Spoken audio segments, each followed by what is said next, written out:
apa kabar Sobat Uta dimanapun Anda berada? Senang sekali kita berjumpa lagi dalam program Uta Bicara, talk show-nya Uta 45 Jakarta, berbagi masalah terkini, meluaskan informasi, dan temukan solusi. Saat ini saya sudah bersama dengan Bapak Dr. Rudiono Darsono. Apa kabar Pak hari ini? Harus baik. Harus baik. Ya, kondisi apapun harus baik. Terima kasih Pak atas waktunya sudah bergabung bersama kami. Tentu saja Sobat Uta kita Sama-sama akan bersama-sama membahas tentang kasus hukum, motif, kemudian kasus pemblokiran SHBH, dan juga apakah ada hubungannya dengan mafia tanah. Langsung saja kita obrolkan atau kita bicarakan dengan Bapak Rudiono. Pak, tanggal 20 kemarin melakukan sidang SHBH. Bagaimana kesan atau pendapat Bapak setelah adanya sidang yang kedua kemarin? Pendapat saya sekarang mulai terkuak ya, karena sudah memasuki tahap-tahap akhir ini kan persidangan ya. Mulai terkuak bahwa adanya kepentingan-kepentingan lain ya yang masuk ke dalam oknum-oknum pejabat di Kemenkumham. Ya, saya tidak tahu apakah itu langsung ke Direktorat dan ke Dirjen AHU-nya, saya nggak tahu ya, atau langsung kepada menterinya, atau dengan menggunakan kekuatan-kekuatan dari oknum-oknum pejabat di luar situ ya. Tapi sudah sangat kelihatan bahwa adanya intervensi dari luar yang sangat tinggi untuk mengambil keuntungan ya dari Universitas 17 Agustus dengan diblokirnya SHBH ini. Jadi semakin terlihat ya Pak, tadi Bapak mengatakan sudah semakin terkuak atau terbuka gitu. Jadi kira-kira motifnya apa? Kemudian misalkan kalau SHBH ini berhasil, pemblokiran ini berhasil, apa gitu yang mereka dapatkan? Keuntungan apa yang mereka terima? Seperti yang kemarin disampaikan oleh Pak Bambang Prabowo ya di pengadilan dan juga di podcast kita kemarin ya, bahwa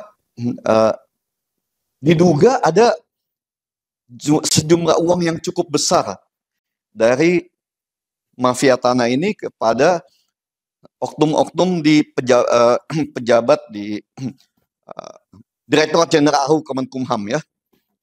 Saya nggak tahu itu mengalirnya kemana, tapi itu disebutkan kemarin oleh Pak Bambang Prabowo ya. Salah satu orang kepercayaan dari Teja Wijaya ya, yang juga pada saat tahun 2014 itu sangat mengetahui tentang pemalsuan surat akte yayasan. Ya, kan disebutkan dengan sangat gamblang, sangat jelas ya, bahwa Teja Wijaya meminta kepada Prof. Thomas untuk membuat akte palsu atau akte tandingan tentang Yayasan Perguruan Tinggi 17 Agustus ini kan, ya, supaya dia bisa memberikan uang kepada almarhum Prof. Thomas itu ya. Itu kesaksian Pak Bambang Prabowo secara langsung. Dan juga disebutkan bahwa sudah banyak keluar uang dari saudara Teja Wijaya ini untuk oknum-oknum di Kemenkumham, di Direktorat Jenderal AHU ya, ininya ya. Ya cuman oknumnya siapa? Nah, nanti ditanya ke Pak Bambang Prabowo kan, ya. Tapi di sini sangat terlihat, di samping dengan menggunakan kekuatan politik, ya, bahwa ada kolaborasi atau kong kali kong antara oknum-oknum di Direktorat Jenderal Administrasi Hukum Umum dengan mafia tanah. Itu sudah sangat terlihat, ya, dalam persidangan kemarin itu sudah sangat terbuka ya. Baik. Jadi ada oknum nih Pak ya, oknum dan juga mafia tanah yang kemudian ingin mengambil keuntungan sebenarnya dari institusi pendidikan. Bisa betul. Dari aset-aset institusi pendidikan ini ya, yang selama ini kita pertahankan. Tapi tidak mengganggu aktivitas kita, karena aset itu kan berada di tempat lain ya, bukan di kampus kita. Ada di tempat lain itu yang ya, bukan di kampus ini. Kampus kita sendiri nggak terganggu, nggak ada masalah. Ya, untuk kampus kita sendiri nggak ada masalah. Tapi ada aset yayasan di samping kampus, di luar kampus ini yang sekarang sedang diincar oleh mafia tanah. Nah, untuk menekan yayasan supaya menyetujui itu, Mereka masuklah mereka ke oknum-oknum pejabat di Direktorat Jenderal Administrasi Hukum Umum di Kemenkumham. Itu udah terbuka, udah mulai terbuka itu. Ya, dan kita akan buka terus semuanya. Kita akan buka kepada masyarakat. Baik. Berarti untuk dampak sendiri, Pak, operasional kegiatan pendidikan sebenarnya tidak terganggu? Nggak ada masalah. Semua berjalan lancar karena aset yang diincar itu berada di luar lingkungan dari kampus kita. Baik. Meskipun operasionalnya tidak terganggu, kegiatan akademik pastikan ada dampak negatif lain, Pak, yang ditanggung oleh yayasan. Dampak negatif ya kita begini ya, kalau kita yang paling utama dampak negatifnya itu adalah pelanggaran terhadap hak asasi saya sebagai warga negara. Ini kita ketahui secara pasti, ini kan setelah saya menganggap pengabdian saya selama 14 tahun ini di 17 Agustus, saya merasa sudah cukup lah pengabdian saya untuk bangsa dan negara ini ya, dari tahun 2010 sampai 2024 ini kan. Saya ingin mengundurkan diri sebagai warga negara yang mempunyai hak pribadi saya, ya hak asasi saya ingin mundur. Saya cuma mau mundur, saya nggak ngerebutin jabatan ini kok.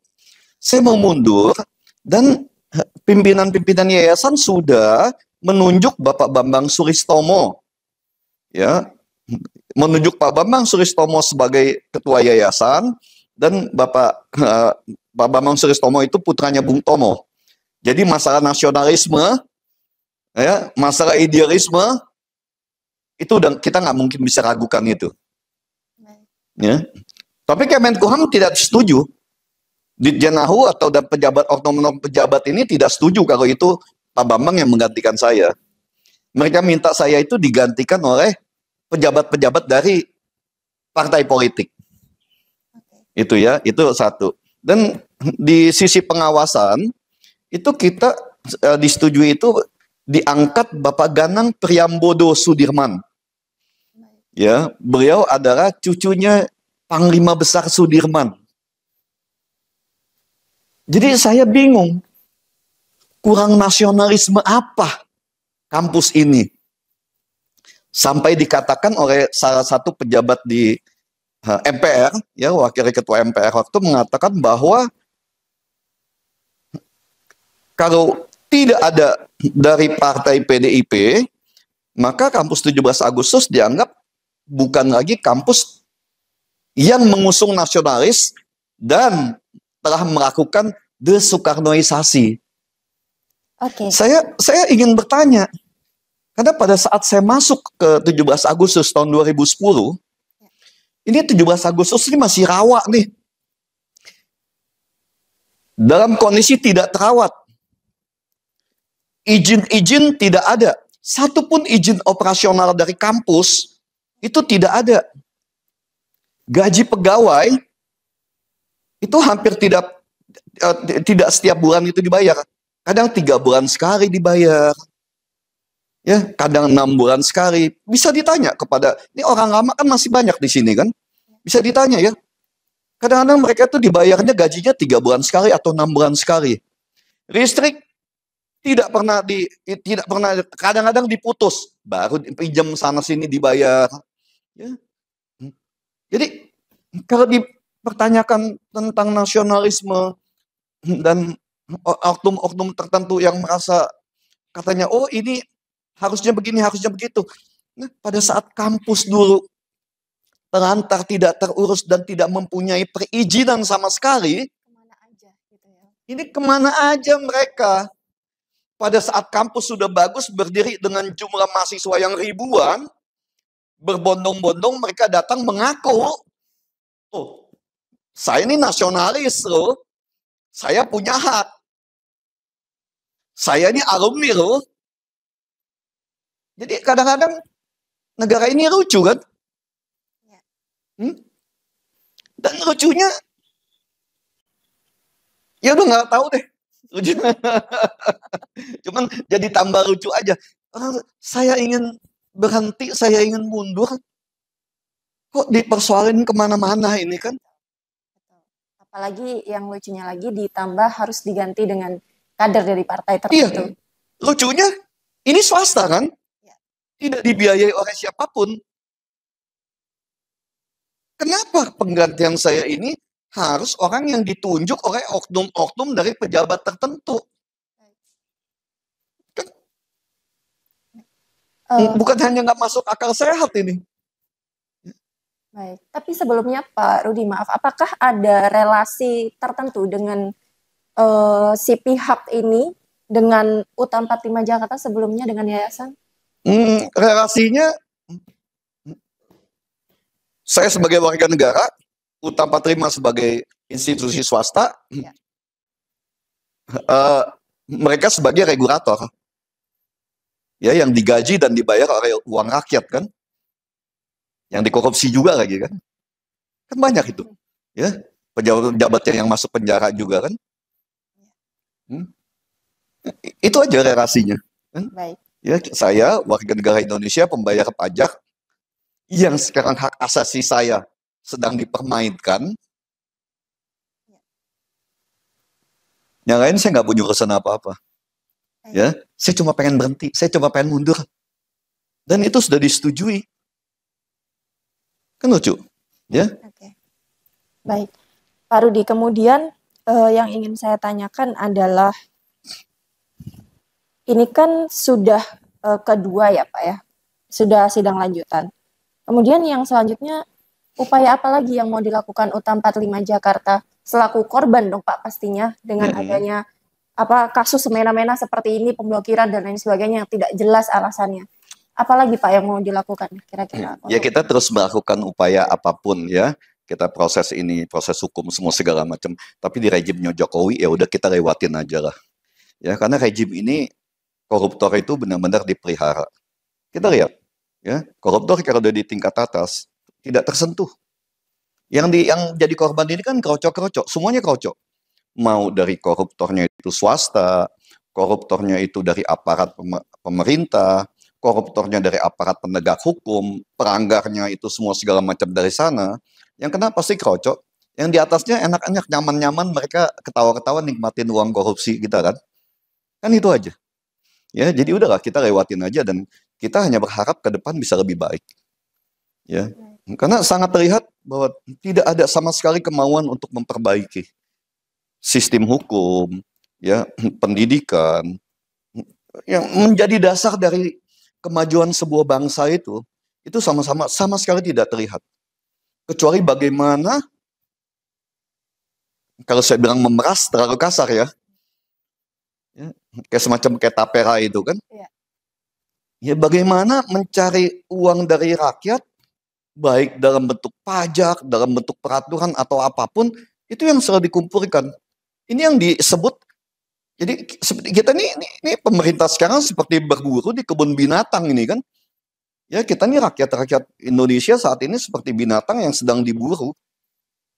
Kalau di mati semua kita pasti. Pasti dapat dan pasti kena. Nggak mungkin, nggak akan bisa lari. Ya. Mereka sudah tidak punya jalan keluar lagi untuk bagaimana mencari jalan keluar dari krisis ini. Karena terus terang ya, tadi saya baca berita tentang bahwa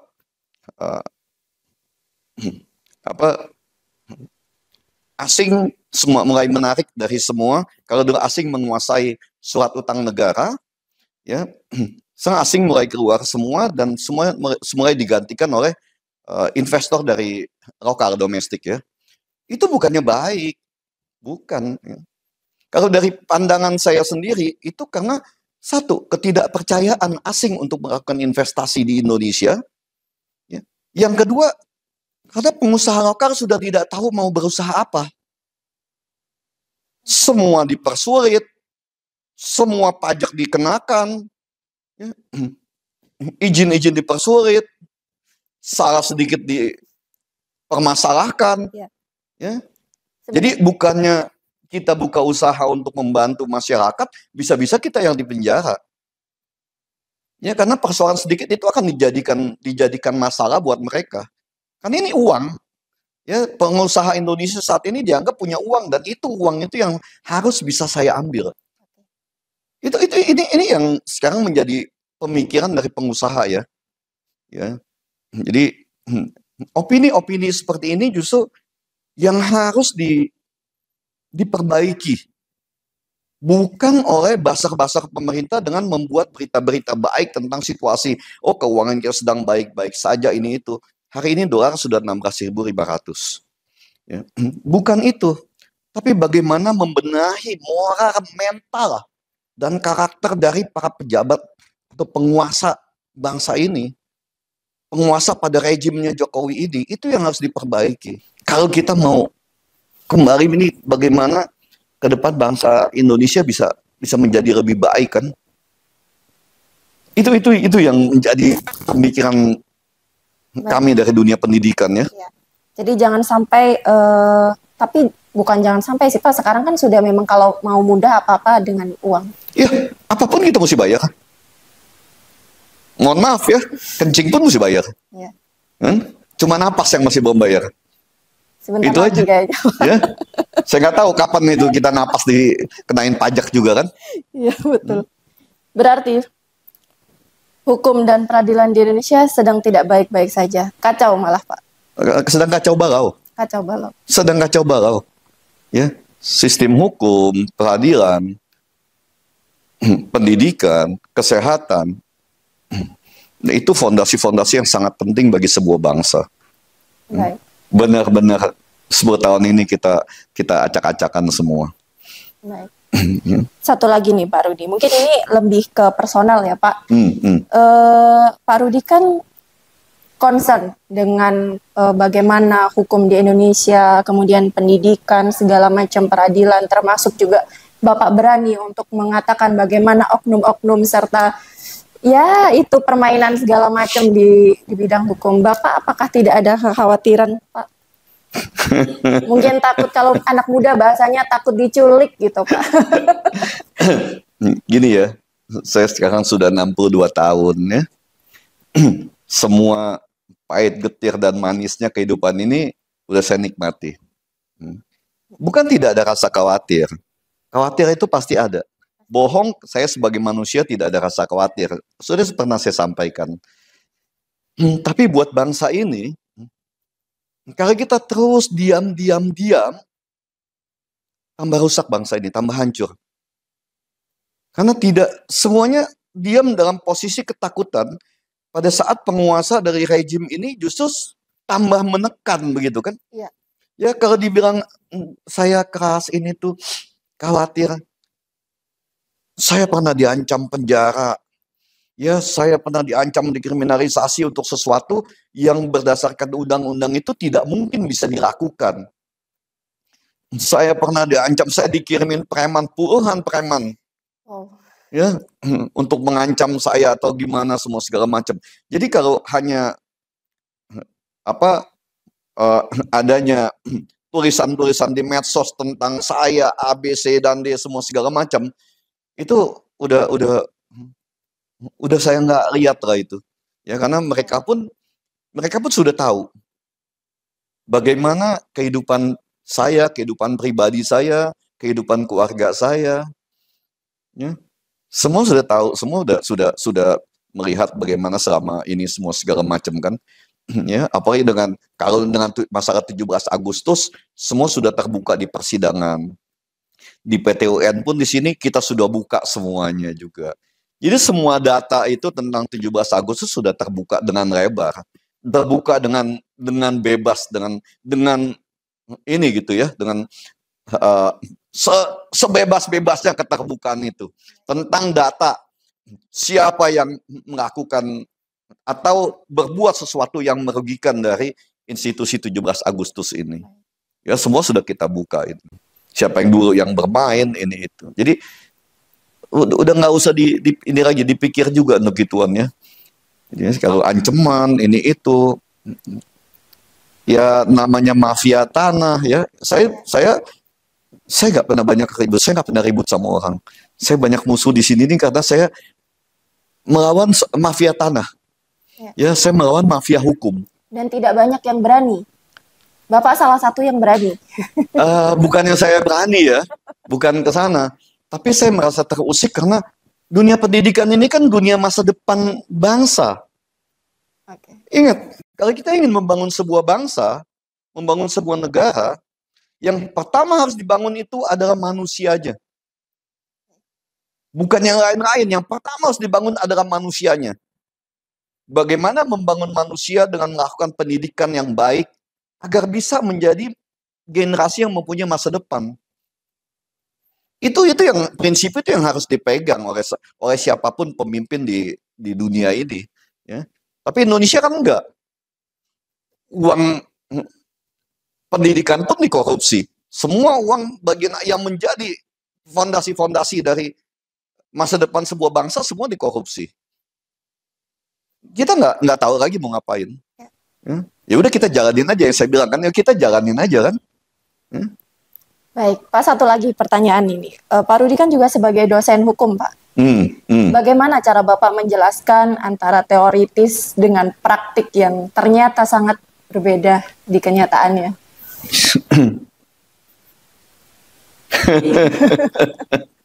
Tahun 2016, saya sempat meminta kepada pembina waktu itu ya, ketua dari petinggi-petinggi yayasan dan universitas, waktu saya ketua yayasan, saya sempat meminta supaya kita membubarkan 2015 atau 2016 gitu lah.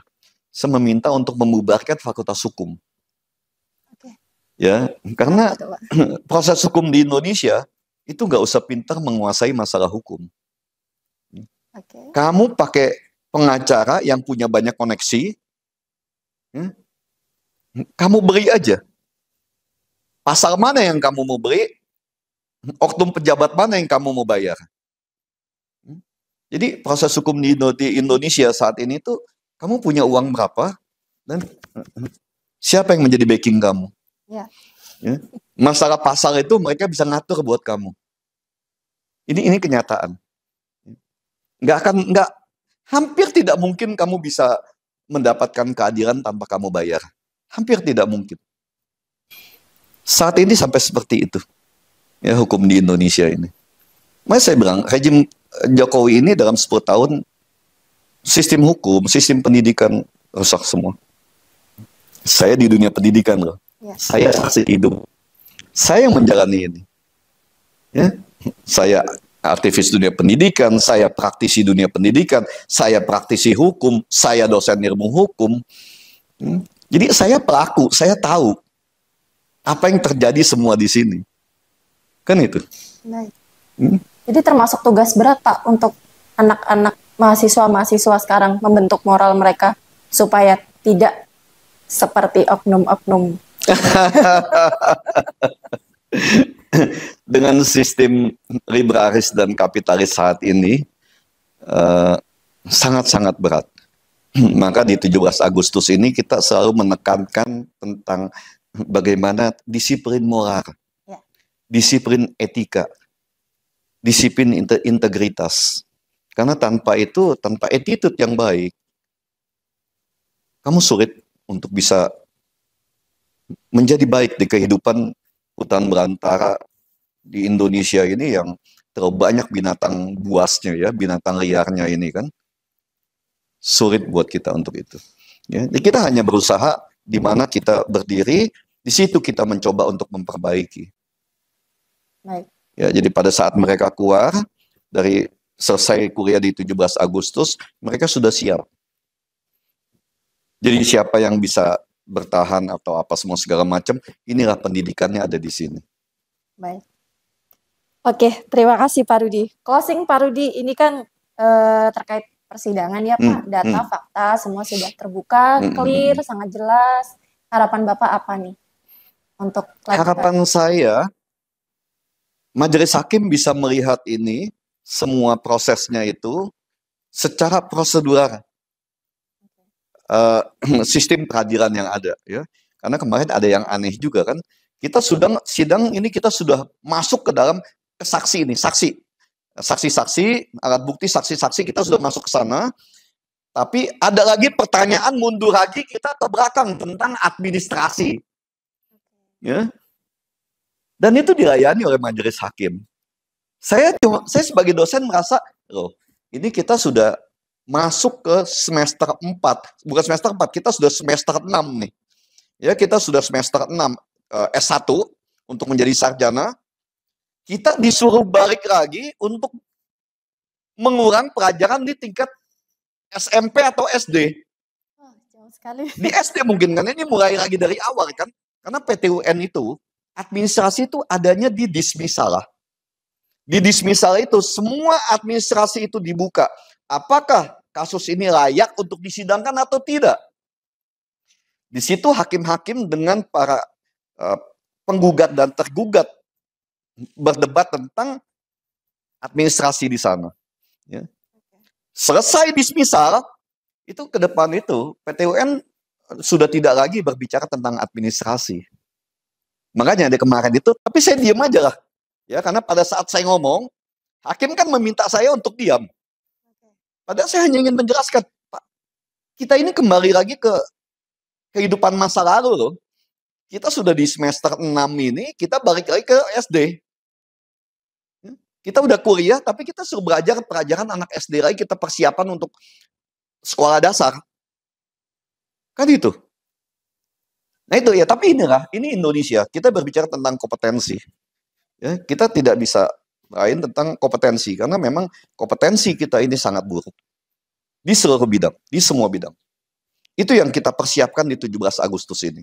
Ya, jadi kalau kalian lihat tentang laboratorium dan sistem pembelajaran, yang diutamakan itu adalah kompetensi kita.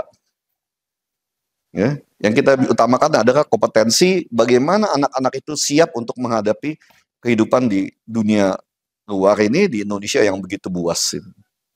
Baik, oke. Jadi harapannya jalankan, hakim, tolong jalankan sesuai dengan prosedur yang berlaku. Itu aja, karena kita nggak mau nyuap kan? Baik. Ya, kita tidak pernah mau menyuap. Itu aja. Baik. Ya, kita berharap hakim-hakim ini yang katanya sebagai wakil Tuhan bisa menggunakan nuraninya itu bukan untuk membela seorang, bukan. Kenapa keadilan itu, patung keadilan matanya ditutup?